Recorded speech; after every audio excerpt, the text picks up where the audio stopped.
ওই যে কথাই আছে না, উঠলো বাই তো কটক জয়, আমার বন্ধুর হয়েছে সেই দশা। ওনার নাকি খেতে ইচ্ছে করছে আজকের খুব আমার হাতের বার্গার।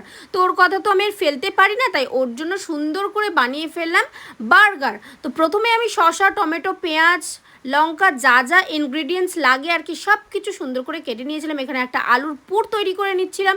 আর বানটা আগে থেকে আমি একটু সেঁকে নিয়েছিলাম, তারপর বাটার দিলাম। আর এই পুরটা না আমি ম্যাগি মশলা অ্যাড করেছিলাম অল্প একটু। তারপরে আমি শসা কুচি দিয়ে দিলাম, টমেটো দিয়ে দিলাম, আর পরিমাণ মতো কিন্তু দিতে হবে। তারপরে আমি যে ডিমটা ভেজে রেখেছিলাম সেটাও দিয়ে দিলাম, লেবু দিলাম, সস দিলাম, পেঁয়াজ দিলাম, আর তারপরে দিয়েছিলাম অল্প একটু লঙ্কা আর নুন দিয়ে দিয়েছিলাম, নইলে লেবু আছে তো। তারপরে এখানে আমার গরম গরম রেডি বার্গারটা কিন্তু আমিও টেস্ট করেছিলাম, দারুণ ছিল।